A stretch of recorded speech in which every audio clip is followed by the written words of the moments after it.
Ამით 9 ადამიანი იქნა დაკავებული, მათ შორის არის სიმონ მახარაძე, მისი ნათესავი დავით მახარაძე ჩაგურთვება ახლა პირდაპირ ეთერში. სიმონ მახარაძეს არ ყავს მშობლები, ის ოზურგეთში ნათესავების სახლში ცხოვრობს. დაკავების მომენტში სახლში არასრულკლოვნები იმყოფებოდნენ, რომელთაც როგორც თვითმხილველები ყვებიან სპეცრაზმის თანამშრომლებმა იარაღი დაადეს, რასაც უარყოფდა ცოტა ხნის წინ ირაკლი კობახიძე. მოდით ვკითხოთ დავით მახარაძეს, ის ჩაგურთვება პირდაპირ ეთერში. დავით, მოგესალმებით, მადლობა გადაცემაში ჩართვისთვის. თქვენ უსმენდით ალბათ ირაკლი კობახიძეს, რომელმაც თქვა, რომ ნახეთო ეს კადრიო, რა იარაღი დაადეს 4 წლის ბავშვსო. ჩვენ თქვენგან მომისმინეთ ეს ვერსია, რომ ისინი იარაღს უშვერდნენ მცირეწლოვან ბავშვებს. გითხარით, როგორ იყო ეს ამბავი? მოკლედ ბიზნეს დასაქმებული პიროვნება ირაკლი კობახიძის განცხადება პირდაპირ ჟურნალისტებს მიადგა, რომ ჟურნალისტები თითქოს იტყუებიან. დილას 7 საათი იყო დაწყებული, რომ სახლში კბილებამდე შეიარაღებული სპეცრაზმელები შემოგვივარდნენ. ჯერ ძაღლი წინა მხარეს ყავდა კანეკორსო. პირველად რომ შემოდიოდნენ, ცდილობდნენ შემოსვლას სახლში, ჩემი ძაღლი გადაეღობა და ისევ გაცვინდნენ გარეთ რა, ხო და მე აპირებდნენ ამ ძაღლის მოკვლას. უნდა ესროლა ძაღლისთვის, მაგრამ ამიდა ჩემი გადაეღობა ამ მომენტში. მე ძაღლი დავაკავეთ. დაკავების მომენტში შემოვიყვანეთ შიგნით, შემოცვიდნენ სახლში, თელ პერიმეტრზე დაახლოებით 96 კაცამდე იყო. ნიღბიანი იყო, გორიდან ჩამოყვანილი, როგორც ვატყობ. გორიდან იყვნენ დიახ. სიგნალი ფუჭდება, მაგრამ ჩვენ აუცილებლად უნდა დავუბრუნდეთ დავით მახარაძეს. მისგან ძალიან მნიშვნელოვანია ამ დეტალების გაგება. მართლაც ტერორისტები დაკავებული სამოქალაქო აქტივისტების თუ ადამიანების შესახებ მოწოდებული ინფორმაცია, იმიტომ რომ თავად სიმონ მახარაძე ამბობს, რომ მას არავითარ გაწევ-გამოწევაში არ მიუძღია მონაწილეობა, ის იმყოფებოდა ათონელზე, მაგრამ არაფერში მონაწილეობა არ მიუღია, ამბობს მისი ადვოკატი და ეს მნიშვნელოვანი დეტალია, რომ საერთოდ ბრალი უნდა იყოს ინდივიდუალურ დონეზე გაწერილი, კონკრეტულად იმ ადამიანმა რა დააშავა. სიმონ მახარაძე ამბობს, რომ ის იმყოფებოდა ათონელზე, მაგრამ არავითარ შეხლა-შემოხლაში მას არ მიუღია მონაწილეობა, მას პოლიციელზე თავდასხმას ედავებიან, როგორც თვითონ ამბობსო. ამიტომ დავით მახარაძესთან ჩვენ გვაქვს კითხვები, ახლა მას არ აქვს ალბათ სხვა დეტალებზე ინფორმაცია, მაგრამ დაკავების ფორმებთან დაკავშირებით ნამდვილად აქვს, იმიტომ რომ ოზურგეთში ცხოვრობს ეს ოჯახი, როგორც გითხარით, სიმონ მახარაძეს არ ყავს, ის ცხოვრობს ამ ადამიანებთან ოჯახში და მცირეწლოვანი ბავშვების თანდასწრებით მოხდა მისი დაკავება. დავით, თქვენი სიგნალი აღდგა, მითხარით დეტალები გისმენთ. მოკლედ, ჩემი ძაღლი გადაეღობა ამ მომენტში, რასაც ლაპარაკობდი, შიგნით შემოცვიდნენ, დაახლოებით 40-მდე სპეცრაზმელი იყო, დანარჩენი კრიმპოლის თანამშრომელი იყო, დაახლოებით 90 კაცი იყო, თითქმის ბატალიონი რა, ბატალიონი ქვია მაგაზე, 10 კაცის და ბატალიონის შემადგენლობა შემოვიდა, რასაც ქვია სახლის მიმდებარე ტერიტორიაზე. მთლიან სახლს ალყა შემოარტყეს. დიახ. ალყა შემოარტყეს მთლიან სახლს, ალყაში იყო სახლი მოქცეული. პირველ სართულზე იყო სიმონ მახარაძე, ისიც ვერ გაარკვიეს ვინ იყო სიმონ მახარაძე, რამის სხვა ადამიანი დააკავეს საერთო ჯამში. დღეს ცოტა ხნის უკან ბიზნეს დასაქმებულმა კაცმა გეკა გელაძემ გააკეთა განაცხადი, რომ სიმონ მახარაძე არის დაკავებულიო.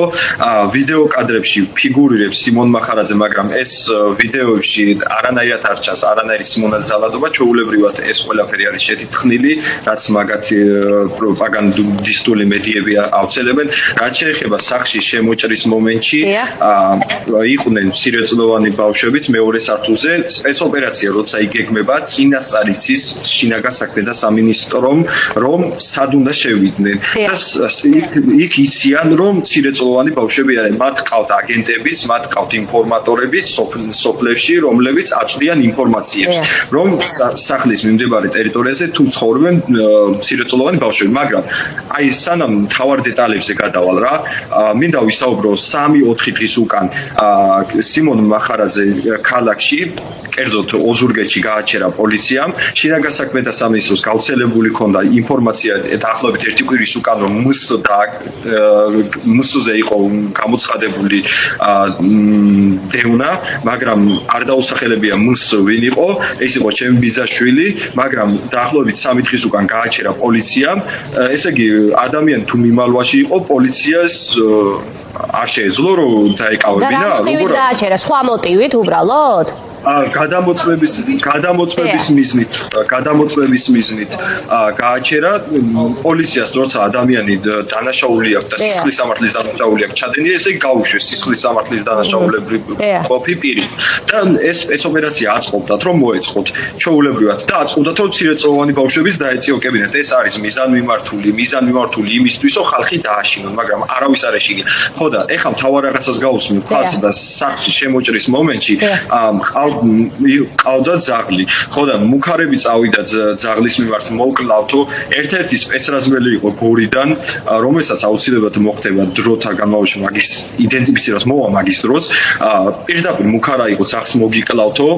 მამიდა ჩემი გადაეღობა ეს ამაზე ვისაუბრე ამ დეტალებზეც. არა, ბრძანეთ, ეს საინტერესოა ხელახლა. მამიდა გადაეღობა ძაღლს. შემდგომ რა ხდება? კი. ძაღლის გადაღობის მომენტში ძლივს იმას ქვია შემოვიყვანეთ ძაღლი, ეხლა კანეკორსოა უნიკალური ჯიშის ძაღლია. შეეშინდა ეხლა ამდენი სპეცრაზმელი შემოგივარდება ძაღლს. კი ბატონო. ამის შემდგომ რა ხდება? როცა დავაკავეთ და იმას ვკენით, მეორე აგრესიული სპეცრაზმელი იყო ვიღაცა მსუქანი შავი ტიპაჟი, შემოვიდა ძაღლი გააჩერე თორე ვესვრითო, ანუ პირდაპირ მამიდა ჩემსაც კი მიუშვირეს იარაღი რამის ისროებს, ეს გიჟები იყვნენ საერთოდ, გადაეფარა მამიდა ჩემი. ხო და აქ შემოსვლის მომენტში ბოდიში საზოგადოებასთან, ბოდიში ეთერში და ბოდიში მაუწყებლობასთან ვიღაც ადამიანი იყო, ძაღლი გააჩუნე ბიჭო, თორე ხარ ბოდიში ვიხდით ცენზურო გამოთქმისთვის. შემდგომ რა ხდება? შევიკავოთ თავი მაყურებელთან, მცირეწლოვანი ბავშვებიც უყურებენ დიდი ალბათობით შესაძლოა არასრულწლოვნებიც. დიახ. აი კამერაში ხარ კნუტები მყავს სახში 4 კნუტი მყავს. ესე წიხლი დაარტყეს აი ამ შავ კნუტს, პატარა კნუტს ფეხი გაარკა სპეცრაზმელმა. ამის მერე მეორე სპეცრაზმელი მოდის და ლაპარაკობს რომ ეს კნუტები რადგინდა გადაყარე ან დახოცეო ჩვეულებრივად აბუჩად აგდების მომენტი ქონდა. სანამ ბავშვებამდე მივალ ამ ყველაფერს ვისაუბრებ, აბუჩად აგდების მომენტის ქონდათ. აი იქით ამ ხარეს არ გვაძლევდნენ საშუალებას. მე თავიდან ვცდილობდი ლაივ ეთერი, აი ქართული ოცნების პროპაგანდა აუცილებს იმას, რომ თუ ბავშვზე ზალადობა იყო და ზალადობა გააკეთეს რა არ არისო, დია. რატო არ ჩაწეროთო? ანუ სახთან 4-5 შეიარაღებული პირი გვედგა თითო ადამიანზე ჯგუფი იყო განკუთვნილო ტელეფონზე ხელი არ მოგვეკიდა არც ერთ ადამიანს და ვიდეოდა რამე აი ზალადობრივი შემცველი რაღაცები მედიაში არ წამოსულიყო. სპეციალურად მაგისთვის ჰქონდათო ტელეფონს როგორც კი მოვკიდე ხელი სპეცრაზმელმა იარაღი გააქანა. ხო და არავის არ გვაძლევდნენ ტელეფონის გადაღების საშუალებას.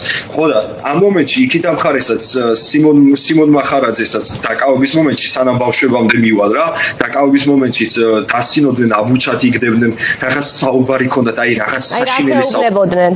ოღონდ უთმაწურად ნუ გამოვთქვამთ შევეცადოთ. კი, კიდე მინდა მოვიხადო მაყურებელთა ბოდიში უცენზურო გამონათქვამებისგან თავი შევეკავოთ წინასწარ გაფრთხილებით. ჩვენო დუბინკასო იქ გაგიკეთებთო რა. დიახ. გასაგებია უკვე. სურპრიზი გვაქვს შენთვისო გასაკეთებელიო რო წამოხვალ გაგაგებინებთ სურპრიზო იქ გაგიკეთებ დუბინკასო მოკლედო. ხო და ამის მერე ზევით მეორე სართულზე ბავშვები რო დაწიოკებული იყვნენ, სპეცრაზმელები რო შეჭრილი იყვნენ, ბავშვს იარაღები და ავტომატებით შევარდნენ პირდაპირ მეორე სართულზე ბავშვი. მეორე სართულზე ბატონი სიმონი იმყოფებოდა თუ რა უნდათ იქ სპეცრაზმელი? ანუ სიმონი უკვე დაკავებული ყავთ და მაინც ადიან მეორე სართულზე? კი. და იქ რას ეძებენ? იქ ხდებათ არასრულწლოვანი ბავშვები. გადაანგრიეს ყველა იმას ეძებდნენ კი ბოდიშით იმას ეძებდნენ რომ ვინმეს ვიდეო მასალა რაღაცა არ გადაეყო რა. გასაგებია. მეორე სართულზე ბავშვებს ეძინათ თუ ეღვიძათ და რა ხდება ის მითხარით? ეძინათ ბავშვებს იარაღიანი სპეცრაზმელები რომ შევარდნენ ოთახში. ამის შემდგომ ოთახი პატარა არის და ბავშვზე მოუწია დადება იარაღის.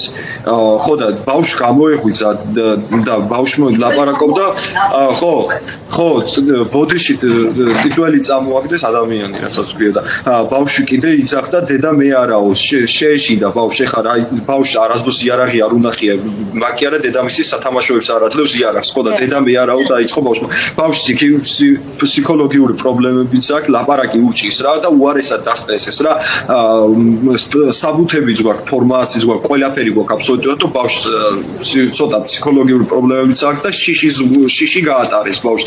ხო და ბავშვი კიდე დადეს ამ ბავშვს ძალიან მნიშვნელოვანი დეტალი. ოთახი პატარაა, სპეცრაზმელები შეცვიდნენ შიგნით და მოუწიათ დადება, ვერ დაეტეოდნენ ფიზიკურად იმ ოთახში.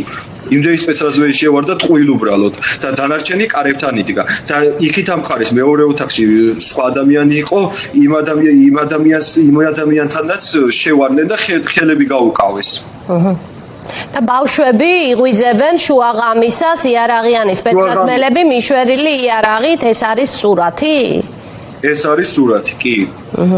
ბავშვები იღვიძებენ იმ მომენტში, როცა სპეცრაზმელები შევარნილები არიან შიგნით და ამიტომ ცდილობდნენ, რომ ვიდეო გადაღება რაღაცა მასალები და რაღაცები არ მოეპოვებინათ. დღეს ახლა რაც განცხადებები ვნახეთ მათი დასაქმებული პიროვნებებიდან, ირაკლი კობახიძედან, კახაკალაძედან რა განაცხადებებს ვნახეთ, გვესმის ყველას, გვესმის და ვიგებთ, მაგრამ აქ არის მნიშვნელოვანი კითხვა, ბატონო დავით, ანუ თქვენ ამბობთ, რომ სიმონი არსად არ იმალებოდა და ის ცხოვრობდა ოზურგეთში, რამდენიმე დღის წინ ის პოლიციამ გააჩერა, გამოკითხა რაღაც საკონკრეტო გადაამოწმა და გაუშვა. ანუ ის მიმალვაში არ იყო. შესაბამისად, მისი ტერორისტული დაკავების საჭიროება არ არსებობდა. ის გამოიძახეს მანამდე პოლიციაში, დაიბადეს სადმე, რომ იქნებ ბარდებოდა თვითონ. არა, არც გამოუძახებიათ. სიმონას კიდე გაუსმევ ხას, რომ სიმონა პრობაციონერიც არის თვითონ, პრობაციაზეც არის და სიმონას დაკავება რომ დომებოდა, პრობაციაზეც დადიოდა და პრობაციის სააგენტოს აქვს ინფორმაცია, რომ თუ პირი ძებნაშია, ჩვეულებრივად გადასცემენ რა პრობაციაზეც. არის პრობაციის საშუალებაც თუ არა და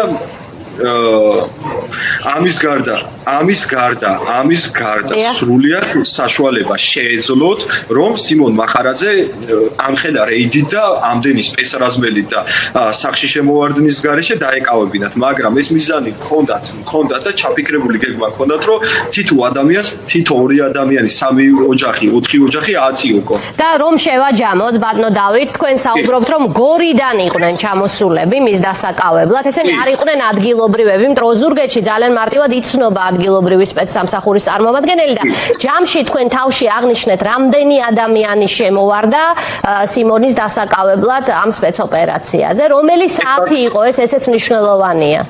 7 საათი იყო დაწყებული საერთო ჯამში პირველი შემოსვლა ჰქონდათ, ცადეს შემოჭრა სახში და ჩემმა ძაღლმა გააკავა და გაყარა ისევ ქუჩაში. ეს საღამო 7 საათია თუ გამთენის დილის 7 საათია? დილის 7 საათია, როცა ცადეს. რამდენი არიან და საიდან არიან, ესეც მითხარით. თბილისი ნაწილი, რომელსაც ნიღბები არ ეკეთათ, ამოვიცან იდენტიფიცირება მოახერხე, იმიტომ რომ ყავს მე ჩემი შიდა წყაროც. თვალით ვინც აღვიქვი, ესენი იყვნენ თბილისელები, თბილისის ნაწილი იყო ჩამოსული კრიმინალური პოლიციის, დანარჩენი ნაწილი სპეცრაზმელები, დაახლოებით 40 კაცი სპეცრაზმიდან, ესენი იყვნენ გორელები.